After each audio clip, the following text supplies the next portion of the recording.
Hi, this is Dennis with Visual Imaging Solutions, and if you've been watching any of our videos lately, you'll notice that we've been shooting in cold and snowy and less than ideal conditions, unless you're someone who likes snowmobiling, skiing, or other snow sports.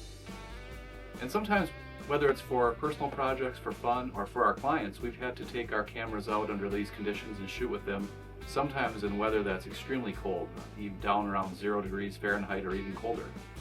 And we're going to have a day like that tomorrow if the forecast is true. And we thought it'd be good to be able to go out tomorrow morning despite the cold weather and see if there are any interesting photos to be had at a frozen lake shore that's nearby as the sun is coming up. So that raises the question, how do we care for our cameras under such extreme conditions? And how might you care for your cameras if you want to shoot outside for winter sports and activities that you might be interested in, or if you have clients that need you to shoot outside under less than ideal wintry conditions? Well, I'm going to talk a little bit about that tonight, before we go out and do this trip tomorrow morning. And what we're going to be taking with us tomorrow morning is the Canon EOS 5D Mark III and the Canon EOS 7D. And the reason we're taking those two cameras is because, well, they're both very tough cameras. They're both weather sealed. They have magnesium alloy chassis. They're very good cameras from the point of view of their build quality. They're also relatively inexpensive on the used market to replace if the worst case scenario happens and we need to replace them. Meanwhile, they still produce very, very nice high quality imagery. So this is the 5D Mark III, a 22 megapixel sensor, and it always has performed very, very well and doesn't do just too bad in low light. It has great color and contrast and just generally works really well. And the Canon 7D doesn't perform quite as well under low light conditions as the 5D Mark III, but still is great for landscape photography. We use it a lot, and we're going to be taking both of those out with us. So how are we going to protect them? Well, we're going to do what we always do with these cameras when we go out to shoot. Right now they're stored inside on our camera shelf. It's 75 degrees in here. It's easily to heat our house, and it stays nice and warm in the wintertime, but the cameras are at room temperature. And so there's a big difference in temperature between inside here, where we're in a nice heated and conditioned airspace, and outside where it's really, really cold. So we need to make sure before we turn these cameras on that when we take them outside, they're equal to the temperature outside that they're going to be working in. So in order to manage that gradient between the high warm temperature inside the room here and the cold dry air outside, we're going to package these cameras up in one of our camera bags. And then we will set the camera bag outside in a secure location, in this case in our porch, and let them equilibrate with the temperature, come up to equilibrium with that outside temperature tomorrow morning. So we anticipate, based on the forecast, that it'll probably be about 3 degrees above 0 Fahrenheit tomorrow morning.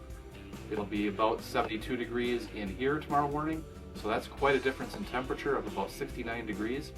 So we want to make sure that we're not just turning these cameras on abruptly with that change in temperature. So once they're bagged, we'll set them outside, we'll come in, we'll probably enjoy a cup of coffee. It'll be close to 5:30, 6 a.m. by that time. The cameras will be equalized in temperature to their environment, and then we will leave for the trip. So that's all for tonight, and we're going to show you that process tomorrow morning when we get up and get ready for the trip, and hopefully get some good photos with the Canon 5D Mark III and the Canon 7D in freezing temperatures. So the weather is always variable and changeable in Wisconsin and does what you don't expect. And our forecast was for single-digit temperatures this morning before sunrise and clear skies. And in reality, what we have are slightly warmer temperatures. It's 13 degrees out, and yet more snow coming. So the forecast is calling for snow heavy at times in about 15 minutes from now. So a few minutes ago, what I did was I grabbed the Canon 5D Mark III and the Canon 7D, and I put them in a camera backpack, and I put them out in our side porch where they're now cooling down. And we let it get a little cold in here at night. Typically we let the heat go off, and we don't keep it heated overnight, so the temperature is not particularly warm in here. It's about 63 degrees, so they weren't as warm as they might have been if it would have been an afternoon temperature. So now that they're cooling off, we're going to give them about a half an hour or so, and Denise made some coffee, I believe, so I'm going to go check that out right now. Well, I think the cameras have been cooling off long enough, and we still have to get to our destination, which isn't very far away, but it's about a 10-minute drive, so that's going to be an additional 10 minutes for them to cool off. So we're about to leave and go to see what we can shoot. But before I get my boots on, Jpeg is next to me, and he's looking a little tired yet. He's like, why are you guys moving around at this time of day? Let's take a look at Jpeg. Morning, Jpeg. Good morning, Jpeg. You're not ready for it to be morning, are you? No.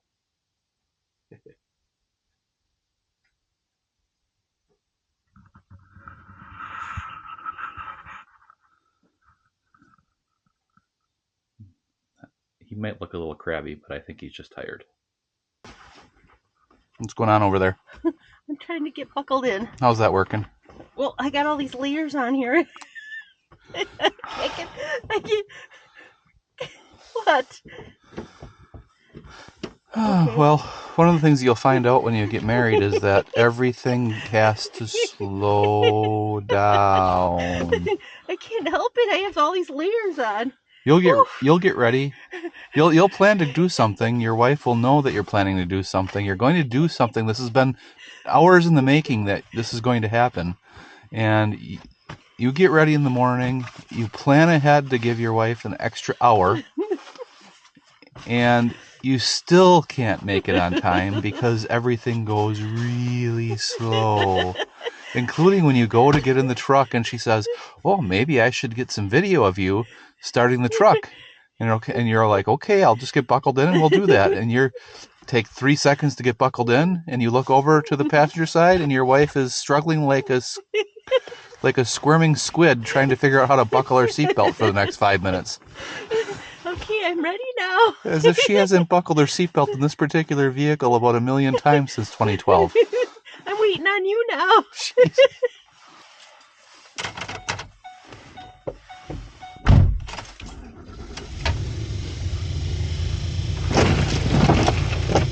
The truck's thermometer says 11 degrees. So that's about the same temperature it was most of the day yesterday. So, not as cold as they thought. But anyway, cold enough. Right there ahead of the truck, I thought, that might be kind of an interesting shot right there. Snow drifts and red pine and white pine trees in the distance. Not very far in the distance, but in the background. A little snow coming down, a little wind coming off the lake. Just looking ahead out at the truck, I've got the headlights just where we parked, and there's a bunch of tall grass blowing in the wind with a little bit of snow coming down off the lake, wind coming off the lake, and kind of looks like an interesting composition. So I think Denise is going to go try to get that photo with the 7D. I think she's going to use. So you've got the 16 to 35 millimeter wide-angle zoom lens on there. I sure do. So that should be interesting for you to use. You've never really used that lens, have you? No. I usually hog that lens. Alrighty, let's see what I can get. I'm currently on auto ISO. I would get rid of that on that camera. You want lots of noise. Yeah, it's going to get a lot of noise otherwise. Okay.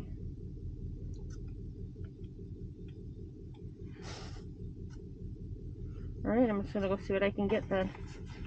What kind of ISO do you have now? So 1600 is what I'm going to go with. Let's see what I can get. And are you on manual or aperture priority, or what? I'm on manual. Okay. So just so everyone knows, you're going to look at the meter through the viewfinder and adjust your shutter speed and aperture to get an exposure, right? That's correct. All right. Well, I'm going to videotape you getting this picture. All right, here we go. Wish me luck.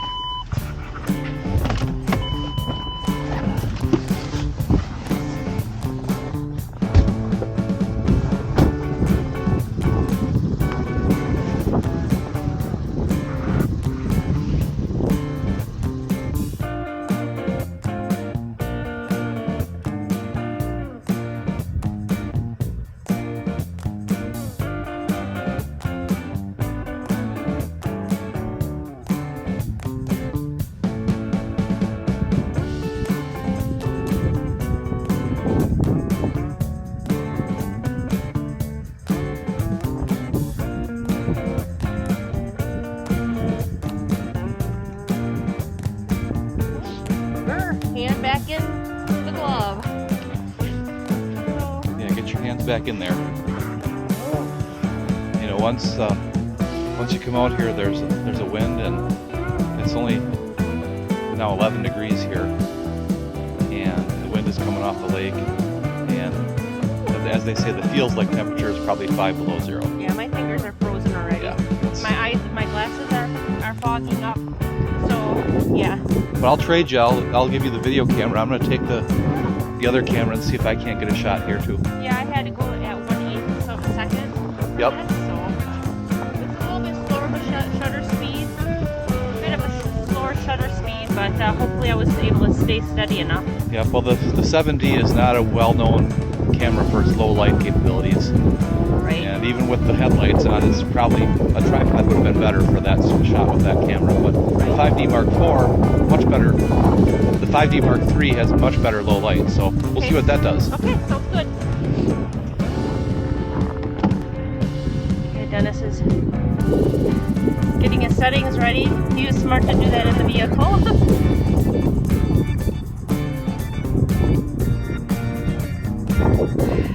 Oh boy, my fingers. Yeah. It is cold out here.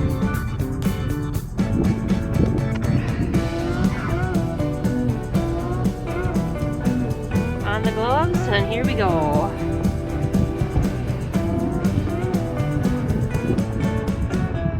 So my initial guesstimate on settings for an exposure out here is f4, ISO 800, 1/25th of a second. I've got the 24 to 105 f4L lens, which has a maximum aperture of f4, and so I'll just take a meter reading and see what it looks like.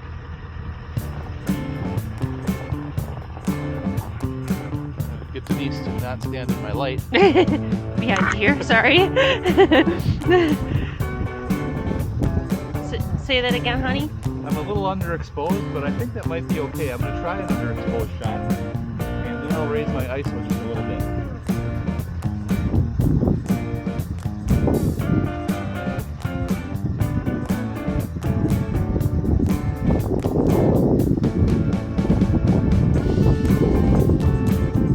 So like Denise was, now I'm at ISO 1600, and I'm shooting at about a focal length of 50 millimeters on this lens. We'll see what we get.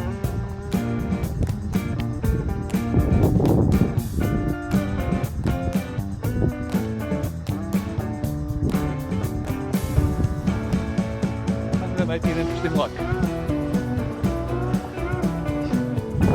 Ooh, here comes the breeze. There's a nice wind. Well, should we shut the truck off and take a walk down here to the other area? Okay. I'm sorry, my fingers are icy. Okay. So my hands are a little bit too cold to do any pictures, to take any pictures. So you're gonna just go ahead and take some pictures with your 5D Mark III. Yeah, and it's fairly dim out here. You know, the so-called sunrise is happening. In the wintertime here, where it's cold and snowy in the woods, sunrise tends to just slowly lighten up, very slowly. And then at the end of the day, it just slowly goes away. And the end of the day comes at around 4 o'clock.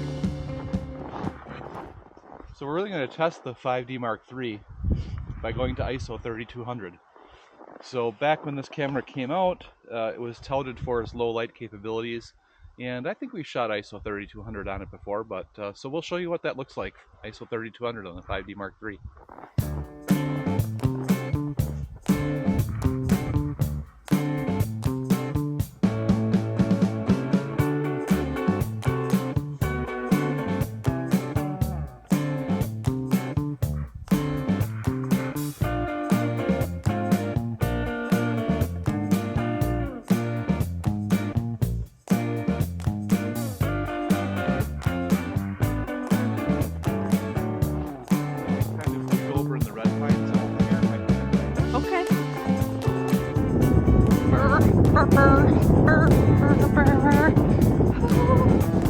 My lips are getting really chilly. Well, there's no need to turn the air conditioning on today. No.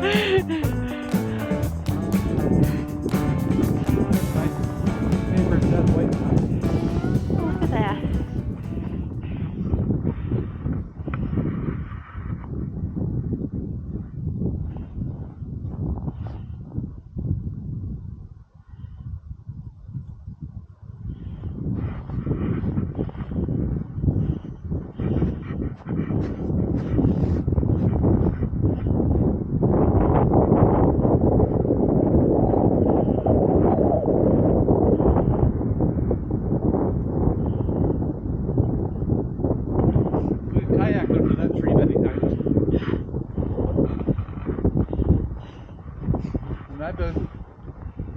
When that tree was alive, I spent a lot of time as a kid fishing and swimming under that tree. I guess I've been coming here for, well, we won't say how many years.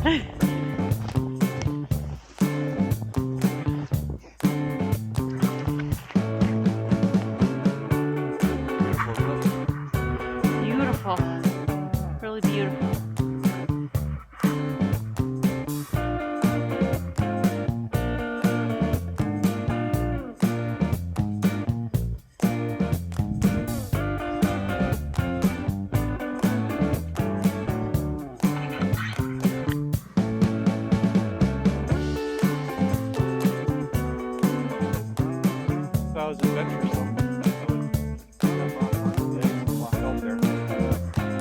No, I don't think so. Don't you think there's enough ice to do that yet? No. Not quite yet. Not to make me feel comfortable enough yet. Safety Sally. Yeah, you ought to talk. Whoa. Branch there.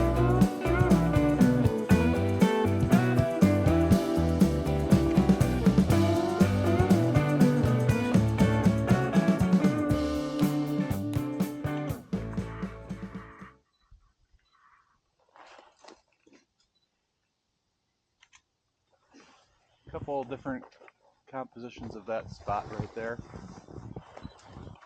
Another gnarled old tree leaning out over the lake.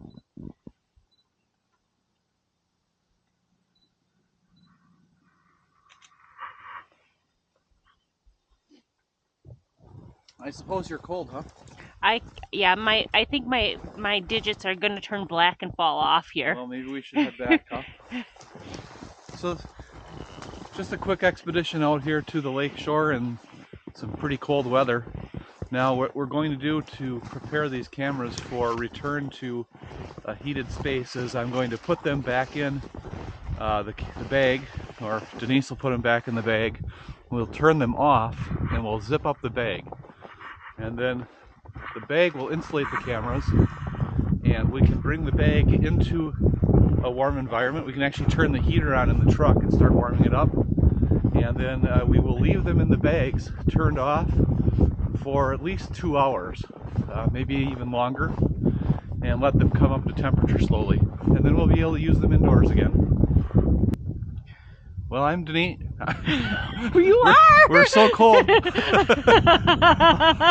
I'm Denise. And I'm Dennis.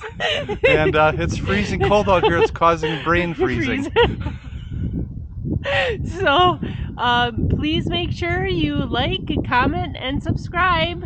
And from the hypothermic north woods of Wisconsin, we'll be back with another video soon enough. Yeah. Bye-bye. Bye.